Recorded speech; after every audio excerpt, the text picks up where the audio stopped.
Where did you get this car? What? This is my car. I own it. I had you Wait, this money's in the glove compartment. My driver's license in my wallet. Turn around. Hands on the vehicle. This car was reported stolen. Stolen? No, it wasn't. This is my vehicle. Stop resisting. I'm complying. What are you doing? Stolen? Officer, no, it wasn't. It's my vehicle. This is my ID. Look at my ID. At the girl, stop resisting. I'm complying. What are you doing? Are you handcuffing me? I'm a doctor. You're under arrest for possession of a stolen vehicle.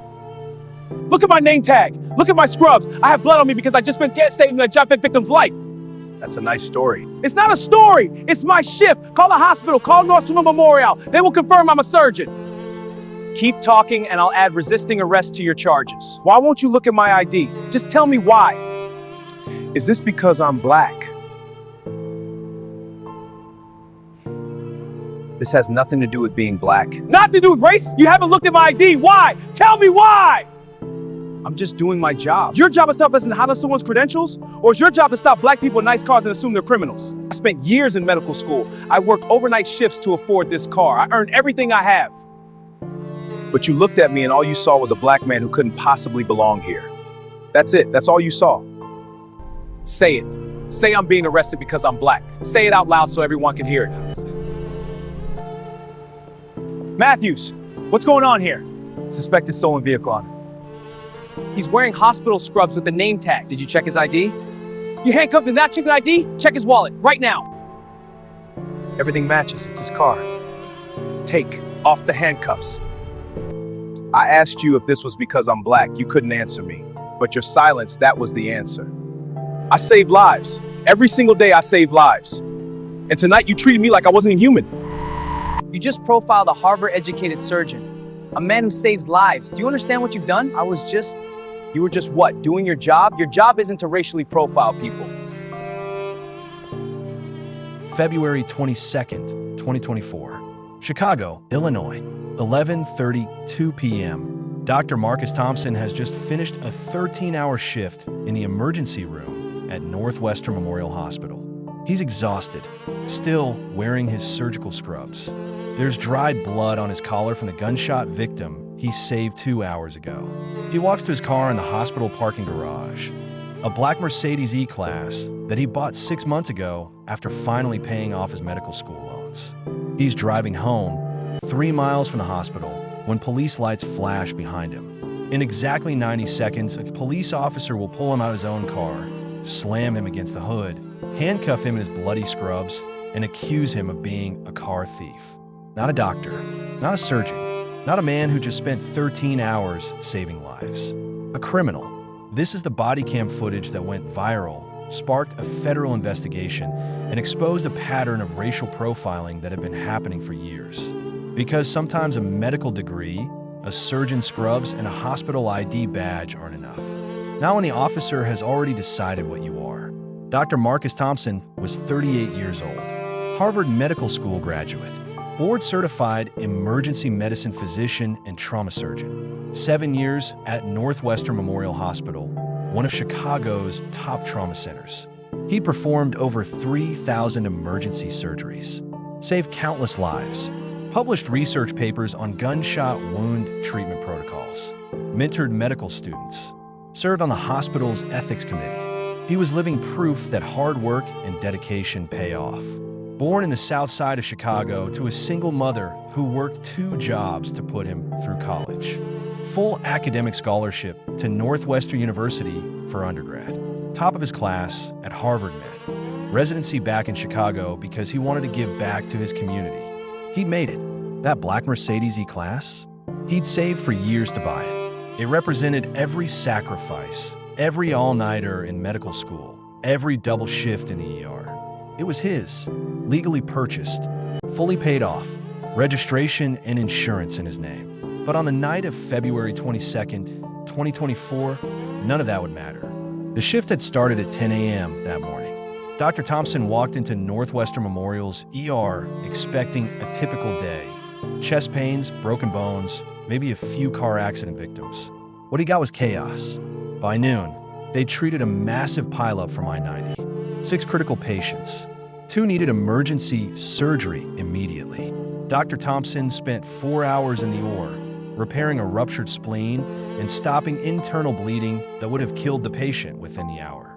Then, at 6 p.m., a shooting victim came in. 22-year-old male, gunshot wound to the chest, collapsing lung, massive blood loss. Dr. Thompson worked on him for 3 hours. Opened his chest in the ER, a procedure called a thoracotomy, because the kid was dying too fast to make it to the operating room. He reached into the young man's chest cavity with his own hands, found the bleeding vessel, clamped it, and saved his life. The patient stabilized at 9:14 p.m. Dr. Thompson was covered in blood, exhausted. He'd been on his feet for 11 hours straight. He changed his scrub top. The first one was completely soaked, but he was too tired to shower. He just wanted to go home, take a hot shower, and sleep for 12 hours.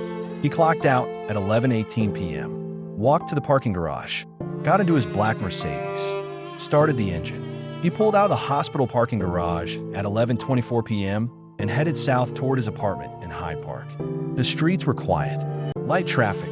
He was listening to jazz, Miles Davis, try to decompress from the intensity of the day. At 11:32 p.m., 8 minutes into his drive home, he saw the police lights. Officer Brian Matthews had been with the Chicago Police Department for 4 years. He was patrolling the South Loop area when he saw the black Mercedes E-Class pull out of the hospital parking garage. Nice car. Late at night. Black male driver. That's all it took. Officer Matthews ran the license plate through his computer system while following the Mercedes for 2 blocks. The plate came back clean. Registered to Marcus Thompson. No warrants. No violations. Nothing. But Officer Matthews had already made up his mind. He'd seen a report earlier that week about luxury car thefts in the area. BMWs, Mercedes, Audis. Gangs were stealing them and stripping them for parts. A black man in a Mercedes at 11:30 p.m.? Suspicious. He hit his lights. Dr. Thompson saw the police lights and his heart sank. Not because he'd done anything wrong. He knew he hadn't. He was going exactly the speed limit. His tags were current. His license was valid. But he also knew that being a black man driving a luxury car late at night sometimes meant this. He pulled over carefully, put the car in park, turned on the interior light, and placed both hands on the steering wheel where they were clearly visible. He'd been taught this by his mother when he was 16 years old. When police pull you over, she told him, you keep your hands where they can see them. You speak respectfully. You don't make sudden movements. You survive the encounter. That's the priority. Survival.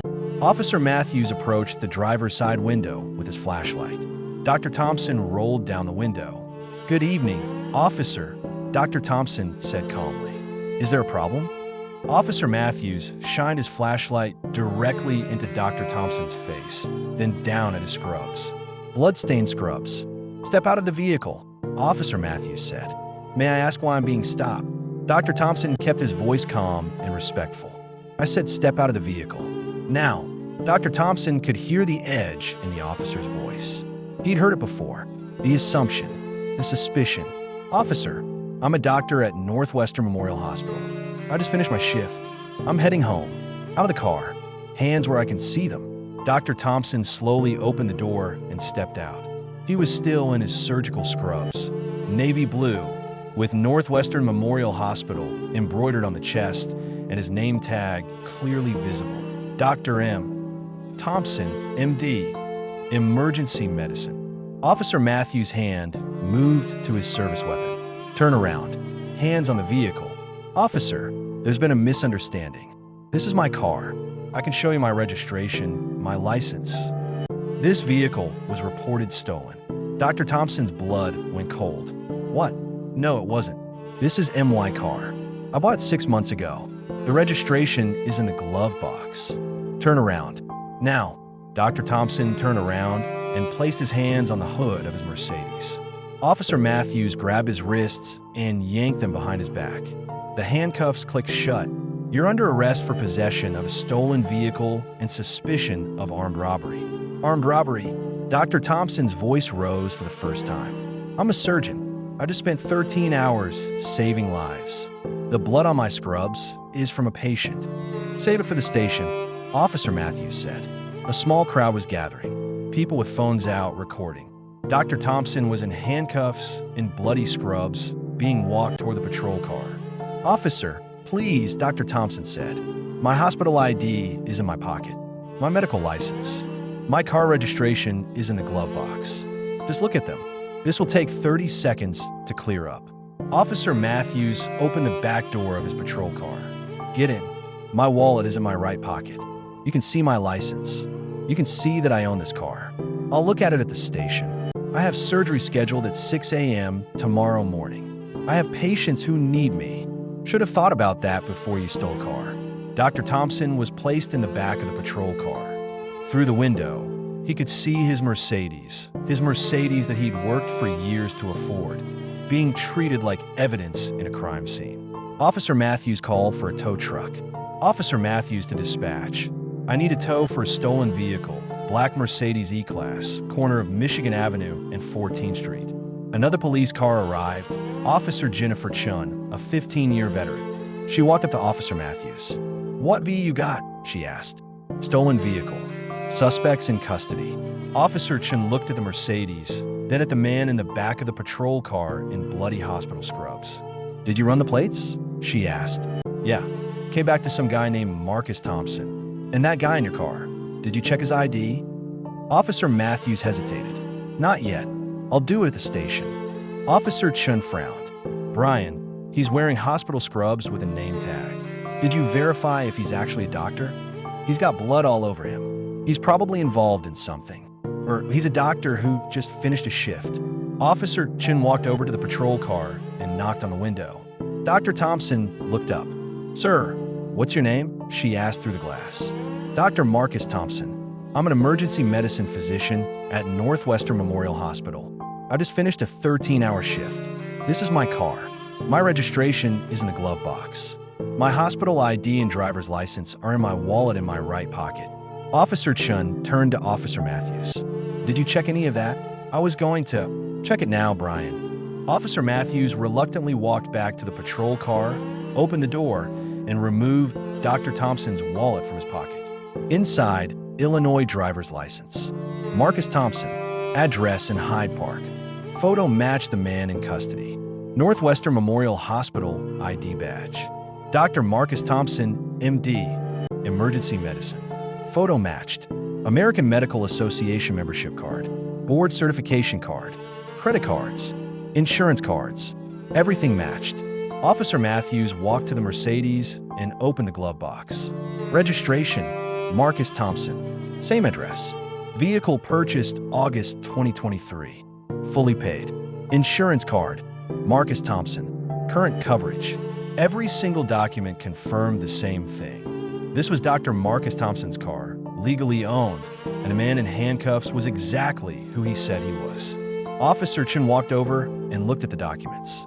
"Brian," she said quietly, "you need to let him go. Now." "But the stolen vehicle report." "What stolen vehicle report?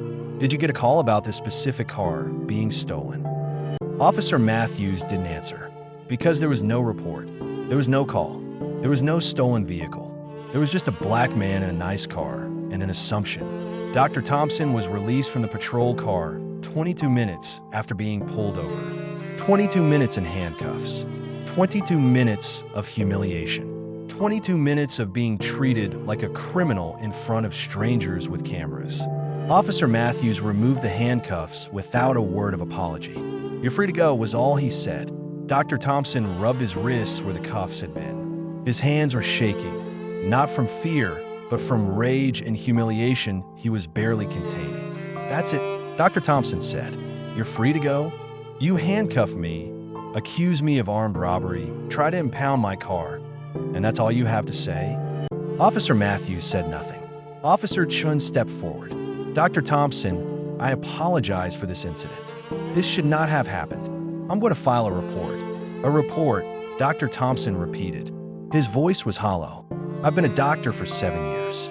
I save lives every single day. I spent tonight with my hands inside a kid's chest, keeping him alive.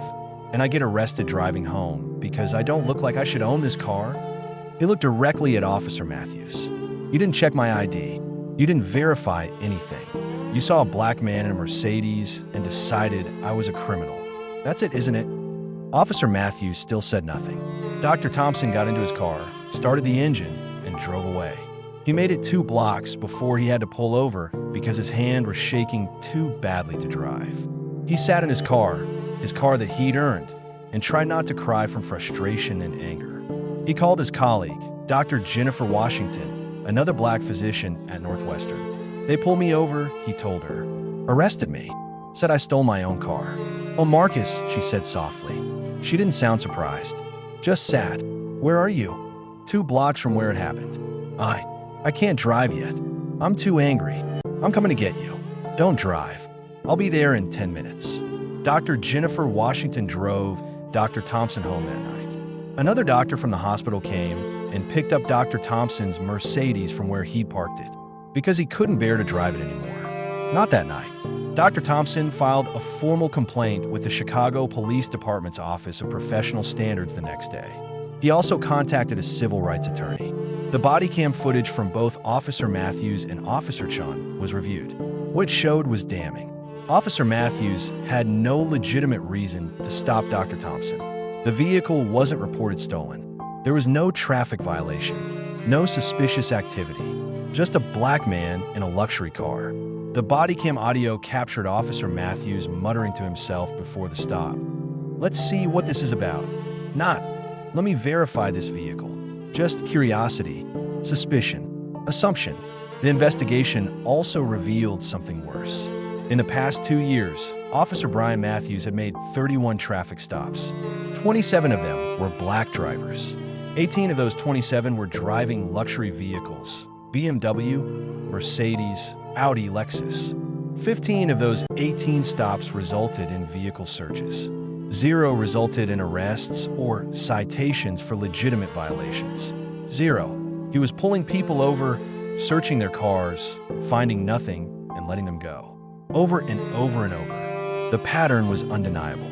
Officer Brian Matthews was racially profiling drivers, targeting black people in nice cars, and using his badge to harass them. The Chicago Police Department's Internal Affairs Division found that Officer Matthews had violated department policy on unlawful stops, failure to establish reasonable suspicion, improper detention, failure to verify documentation before arrest, racial profiling. He was suspended without pay pending a disciplinary hearing. But Dr. Thompson's story had already gone viral. The body cam footage was released to the media. Within 48 hours, it had been viewed over 15 million times. News outlets across the country ran the story. Black surgeon arrested in bloody scrubs after saving patient's life. Doctor handcuffed for stealing his own car. Body cam shows racial profiling of ER physician. The public outrage was massive. Protests formed outside the Chicago Police Department headquarters. Medical organizations issued statements. The National Medical Association called for accountability, and Dr. Marcus Thompson became the face of a conversation the country didn't want to have. How many qualified, accomplished, law-abiding black professionals are treated like criminals simply for existing in spaces where someone decided they don't belong? Officer Brian Matthews was terminated from the Chicago Police Department in May 2024. He appealed the decision. His appeal was denied. Dr. Marcus Thompson filed a federal civil rights lawsuit against the city of Chicago and Officer Matthews in June 2024. The case went to trial in October 2024. The jury deliberated for 3 hours. They found in favor of Dr. Thompson on all counts: unlawful detention, violation of civil rights, racial profiling, and emotional distress. The jury awarded Dr. Thompson $850,000 in damages. The city of Chicago issued a formal apology. They also implemented new policies: mandatory racial bias training for all officers, body camera footage review for all traffic stops involving people of color, disciplinary action for officers with patterns of targeting minority drivers, community oversight board to review police stop data quarterly. Dr. Marcus Thompson donated $200,000 of the settlement to a scholarship fund for minority students pursuing medical degrees. He continues to work as an emergency medicine physician and trauma surgeon at Northwestern Memorial Hospital. He still drives a Mercedes. He refuses to let what happened change that. "I earned this car," he said in an interview 6 months after the incident. I worked my entire life to get where I am. I'm not going to drive a lesser car because someone might assume I stole it. That's their problem, not mine. Officer Brian Matthews moved out of Chicago. He's no longer in law enforcement. Dr. Thompson says he'll never forget February 22nd, 2024, the night he learned that 7 years of medical school, thousands of lives saved, and a physician's oath weren't enough to protect him from being seen as a criminal first, and a doctor second. If this story moved you, subscribe to Life or Death Bodycam. We share true stories of ER doctors, surgeons, paramedics, and first responders who save lives every day and sometimes face injustice because of who they are, not what they do. What would you have done in Dr. Thompson's position? Comment below. This is Life or Death Bodycam, where saving lives should be enough. See you in the next story.